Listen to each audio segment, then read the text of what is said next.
hapon, gabi, umaga sa inyo mga kapatid. Welcome na naman po sa panibago nating episode ng Dating Landas via Facebook para makapagsulit gaya ng nasa 4.1 ng unang one. Ay inyong subukin ng Espiritu kung ito'y sa Diyos. Dahil may mga nagtitito ng mga bulang sa liputan. Gaya ng Iglesia ng Manalo, Born Again, at ibang sektang pinatay lang ng tao. Para hindi na po tayo magtagal, nandito na po ako sa Pilipinas. Yan, magandang umaga, tanghali sa atin mga kapatid. At muli sa panibagong pagkakataon ay meron naman tayong episode ng Ang Dating Landas by Facebook. Ngayon, ating tatalakayin, pero bago muna yan, kasama natin si kapatid na JB na saan ka galing bro? Manila po bro. Yung religion mo dati, INC. Dati yan. Kasama rin natin ang pinakagwapo sa aming tatlo, si kapatid na Mars.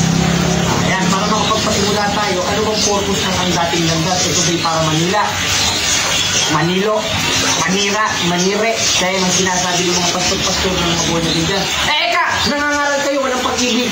Dapat mangaral kayo may pag-ibig. Ba't wala bang pag-ibig itong pulahin kayo? Ito nga yung konteksto ng pag-ibig na itinuturo ng mga apostol sa 12.9 ng Roma. Anong sabi? Ang pag-ibig ay walang maging pagpapaimbabaw. Kapuotan ninyong masama. Yun ang utos, mapuot ka sa masama.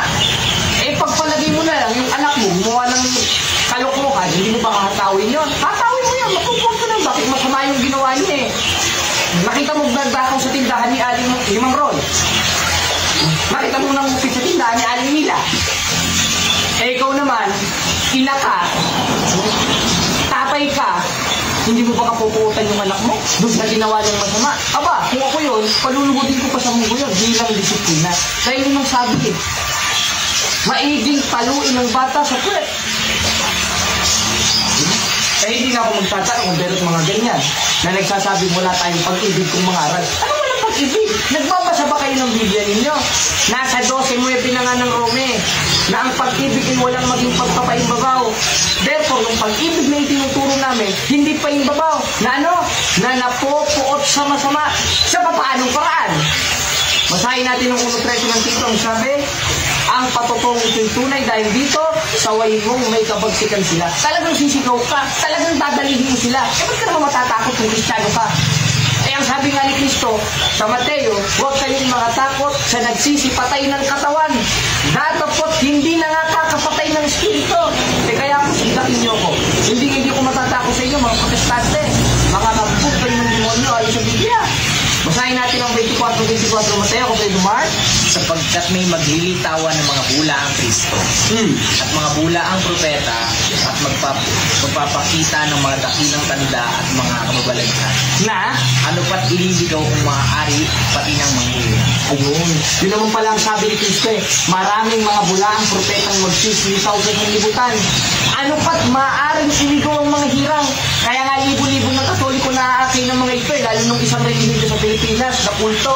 Maraming kulto eh. Diyan rin sa Africa. Diyan rin sa Brazil. Napakadaming kulto.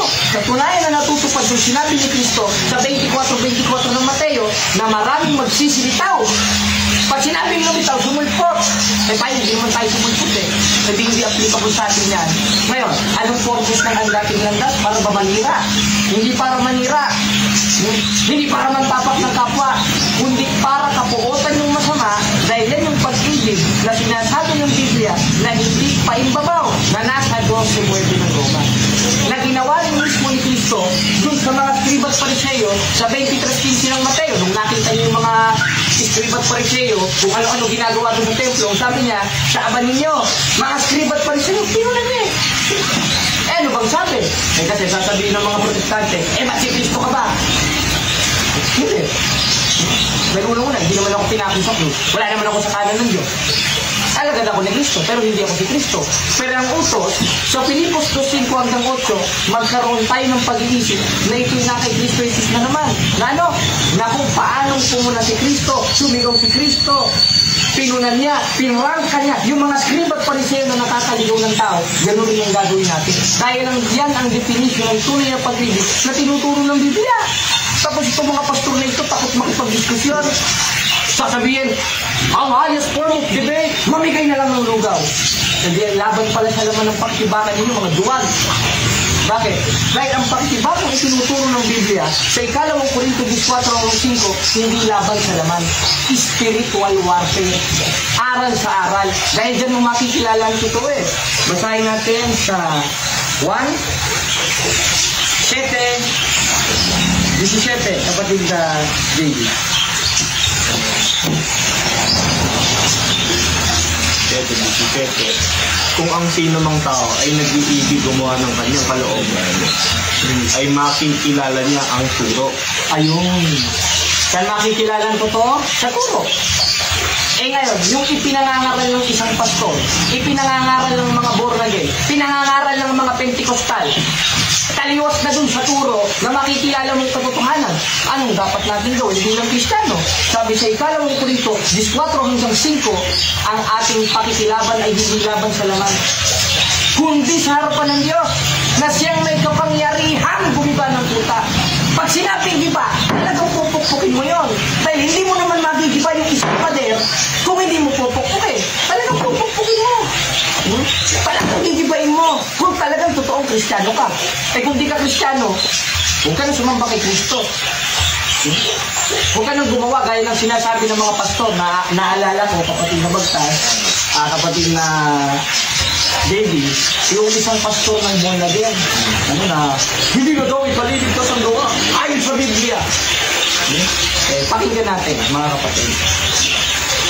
Ng mabuting gawa mo. Nope, never. If you think na yung paggawa lang ng mabuti ang dahilan para makapunta ka ng langit, you are in danger. No.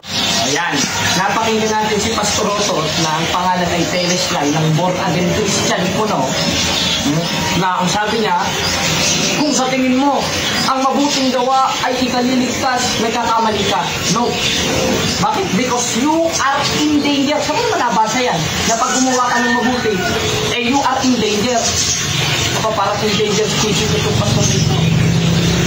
Pasensya na kayo mga kapatid, ba't ako puot na puot sa mga ito dahil yun ang utos ng ating Panginoon sa Kristo na ipinasulat kay Pablo.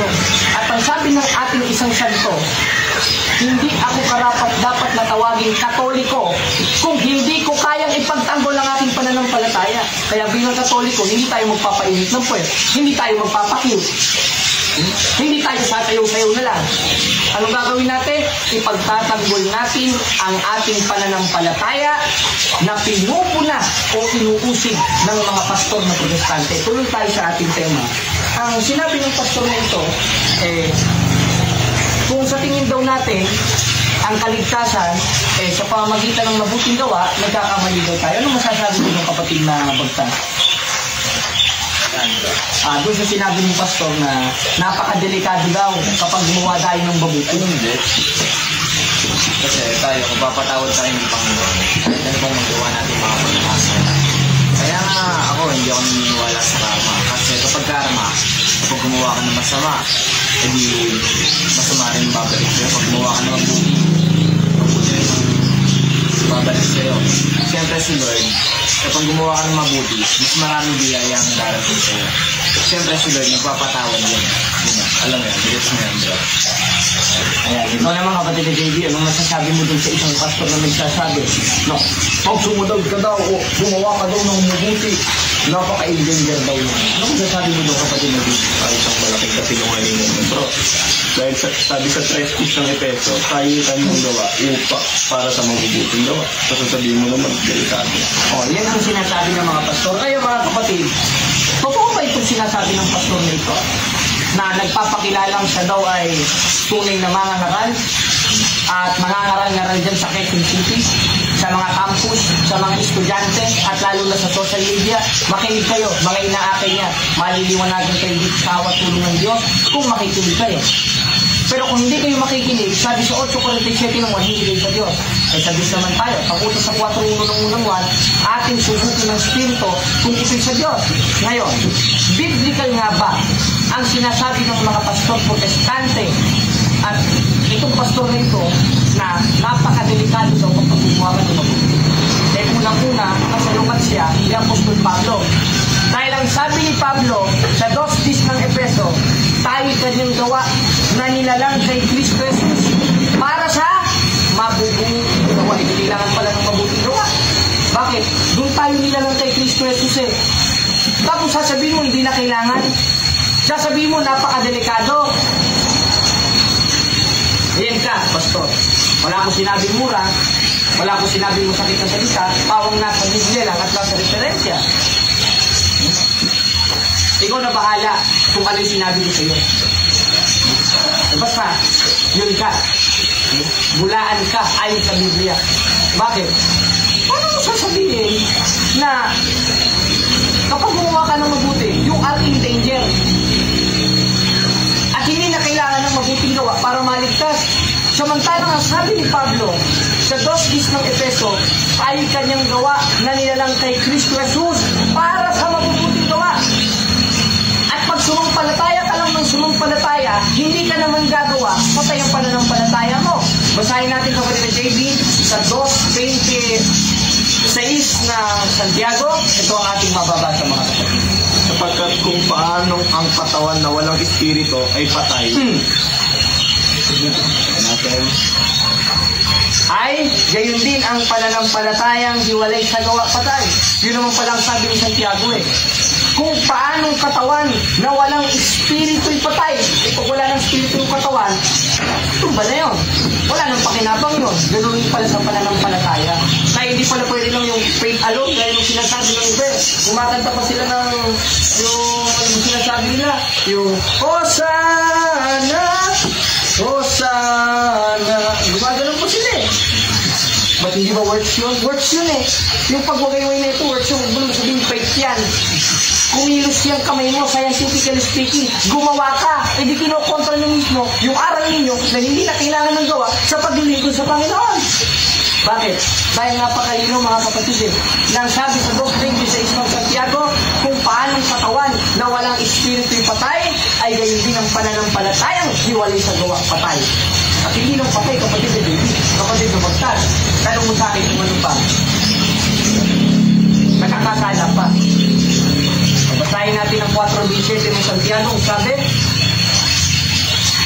sa nakakaalam ng paggawa ng mabuti, sayang mo.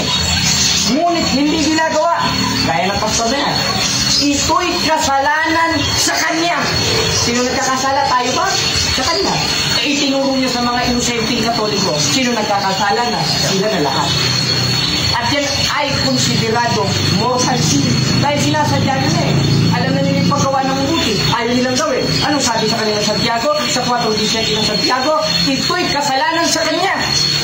At bukod na ito ay kasalanan, patay pa ang pananampalataya mo. Eh kung mamatay kang ganun, saka na lang pupulutin yan. May maaaring sa impyerno pa. Eh kaya mga kapatid, maghimay-himay tayo. Suriin natin. Wala namang masama magsuri. Pakinggan natin ang dogma, ang katuruan ng simbahan, ang katikinig na Catholic Church. Dahil ang haligit-haligan ng katotohanan, ang sabi ni Pablo, in 3:15 of 1 Timothy is the church.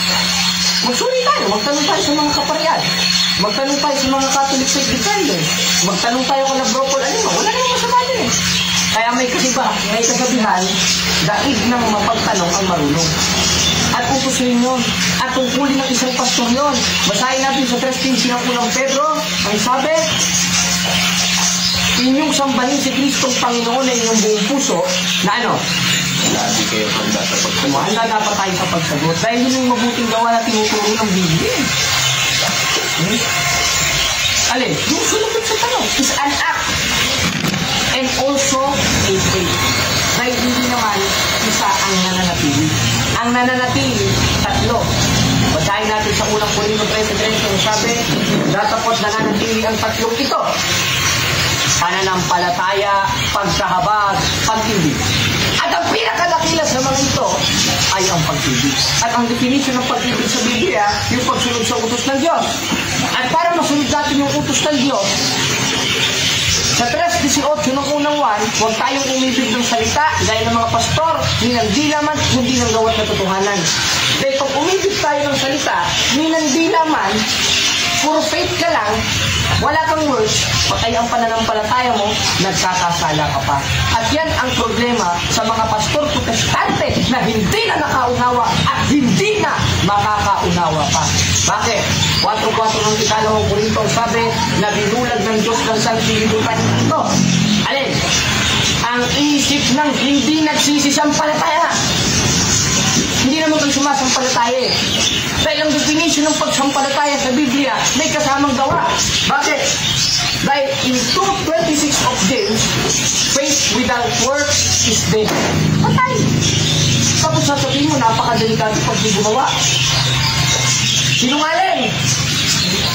Ano itatawag ko sa'yo? Kakontra ng Biblia yung sinasabi mo. Hindi sinungaling ka. Kawikaan 24:9. Oh, sabi ni kapatid ng Bagtas, kamangmangan yan. 24:9 ng kawikaan. Ngayon, kapatid ng Biblia, basahin natin yung pinagbabatayan nila.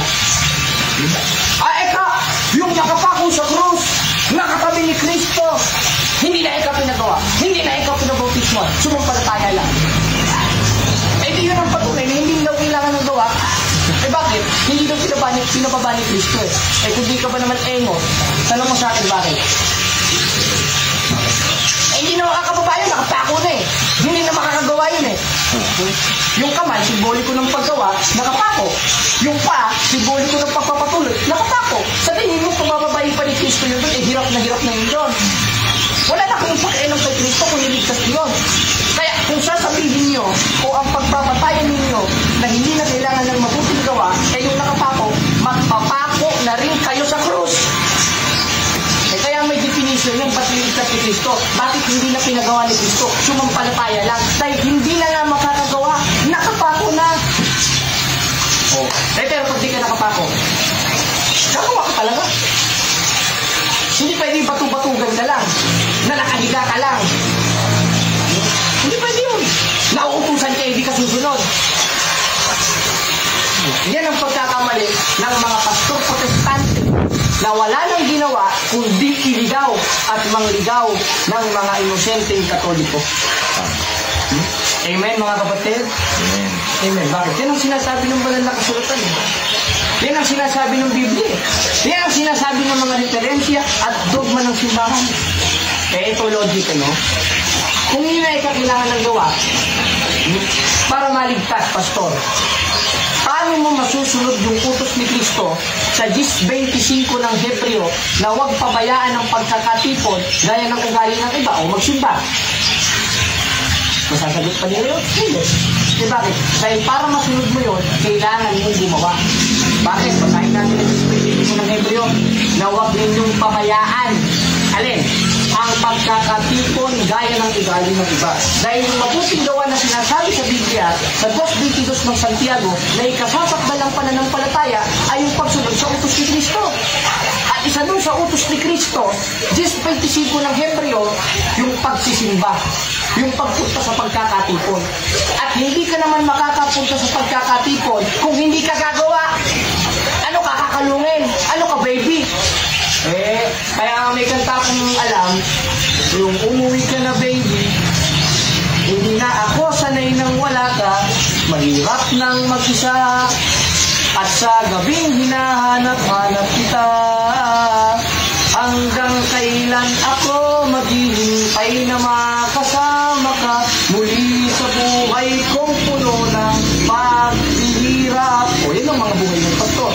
Kailangan pa nila ng baby sa kanila. Hindi ka naman tunay na Kristiyano. Bakit? Dahil sabi sa 2:22 ng Santiago, 3:18 ng unang 1, para maging sakdal ang ating pananampalataya at para masunod natin ang utos ng ating Panginoong Jesucristo sa pamamagitan ng gawa. Bakit? Dahil faith without works is dead. And the work, according to the Bible, or the definition of work, is to follow the commandments of Christ. And one of the commandments of Christ to congregate, to worship God. At para masunod mo yun, hindi ka iibig ng salita, hindi ng dilaman, hindi ng gawa sa pagkakas. Kaya kailangan ng gawa para maligtas.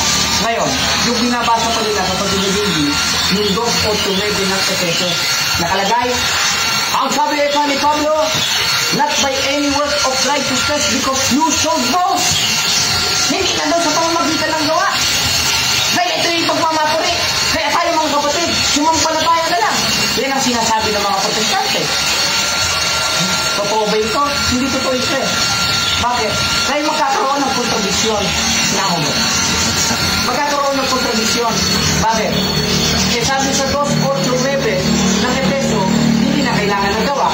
Pero pag kumabandi ka ng Diyos, kailangan naman na ng gawa. Dahil tayo sa ng gawa, na nilalapit ng Jesus, para sa mabubuting gawa. Therefore, yung nasa 2:8-9 ng Efeso na hindi ikaliligtas na gawa, yun yung pangsarili mo lang. Yun yung ipagmamapuri mo lang gaya ng ginagawa ng MCGI. May kanta pa sila eh. Ang dating daan ng katotohanan, bansang banal at lahi ng mga sinungaling. Bakit? Eh gumagawa sila ng mabuti sa harap ng mga tao na ito na may kakontra sa aral ng ating Panginoon Kristo. Kaya ang sabi sa 6:1 ng Mateo, iwasan ninyong magsigawa ng katwiran sa harap ng mga tao. Yun yung sinasabi sa 2:8-9 ng Efeso na hindi na ikaliligtas. Yung ipagmamapuri mo, yung gawang pang sarili mo lang, hindi pang relihiyon. Naintindihan ba natin ito mga kapatid? Yung ating mga taga-subaybay sa dating landas, naintindihan natin ito. Dahil Tagalog naman ang binabasa natin eh. Bakit? Dahil hindi na kailangan ng gawa, according sa 2:8 verse 10 of Ephesians, bakit pa dinagdag yung versikulo 10? Na ano? Na tayo kanyang gawa, na nilalang kay Kristo Jesus para sa mabuting gawa. Bakit? Dahil yung mabuting gawa na tinutukoy dyan, yung pangsarili mo lang, gaya ng ginagawa ng ang dating daan, o tinatawag kayong MCGI ni Daniel Rason. Kaya huwag kayong paluloko mga kapatid. Ganun lang naman yun eh. May intindihan natin yun eh. Kaya, yung sabi ng isang pastor sa diskusyon, saan mo naman mababasa, may kaliligtas ang gawa. Madali lang. Nasa 2:12 ng Filipo. Yung sabi, kaya nga, mga minamahal ko, kung paanong lagi ninyong pagsunod na hindi lamang sa harapan ko, kundi bagos ngayon ako'y wala na, ay ilubusin ninyo ang gawain ng inyong sariling pagkaligtas. Paano tayo maliligtas? Sa pamamagitan ng gawain ng sariling pagkaligtas. At yun yung sinasabi natin sa 2:22 ng Santiago, 3:18 ng unang 1, 10:25 ng Hebreo, na ano? Na pagsunod sa utos ng ating Panginoon Kristo, yun ang mabuting gawa na sinasabi sa Biblia. At kung binabasa nila sa 2:8-9 ng Efeso, yun yung gawang pagsarili nila. Ay di na madali natin may tinigin nito mga kapatid. Kaya huwag tayo magpanoko sa mga pastor protestante na nagsasabi, good work is cannot save you. Hindi na daw kailangan ng mabuting gawa para maligtas, kalukuhan, kasinungalingan.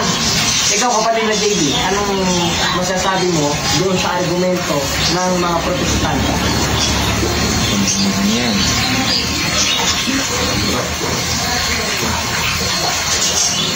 Patay ang mananampalataya yun ba? Patay ang pananampalataya. Di tama-tama talaga. Ikaw ba nagsasabi nila? Kasi yung sabi mo, si Santiago. Kaya nga tatanong ko sa kanila, sino matalino sa inyo Santiago? Si Santiago na nagsasabi na pag hindi ko mo, patay ang pananampalataya o kayo. Ito patay yung si Santiago. Bakit? Tama yung sinasabi nyo. Lahat ng isinusulat nila, ulos ng Panginoon yun. Dahil yun yung nakita at narinig nila. 1:3 ng unang 1, yung aming nakita at narinig ay siya namin ibinabalita sa inyo.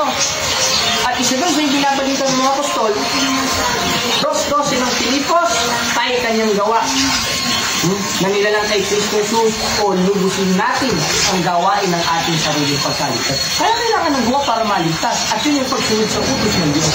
Eh di kailangan, paano mo kayong tututulan ito pag ka? Bakit? Sabi mo, in danger. Yung paggawa ng mabuti, pag pinapatungkol sa kaligtasan. Ba't ang sabi ni Pablo, lubusin ang gawain ng sariling pagkaligtas? At yung gawa na yun, yung pagsunod sa utos ng Diyos. Basahin natin sa 15 ng unang Korintong sabi, at sa pamamagitan naman ito, ligtas kayo. Kung matyagan ninyong iingatan ang mga salitang ipinangaral ko sa inyo. At para masunod natin yung mga salitang ipinangaral sa atin ng ating Panginoon Kristo sa pamamagitan ng gawa. Muli mga kapatid, wala na tayong maraming oras at sana may natutunan kayo at pasensya na kayo kung sumisigaw ako dahil utos naman yon sa 58:1 ng Isaias. na umiyaw ka ng malakas, huwag kang magpigil. Ngayon talaga ako nagpipigil. Kaya yun naman ang utos eh. Yun ang definition ng pag-ibig na tinuturo ng Biblia. At malikus pa yun ng mabuting gawa na itinuturo ng Biblia gaya ng ginawa ng ating Panginoon sa Kristo. Kaya hanggang dito na lang mga kapatid at wala na tayong maraming oras.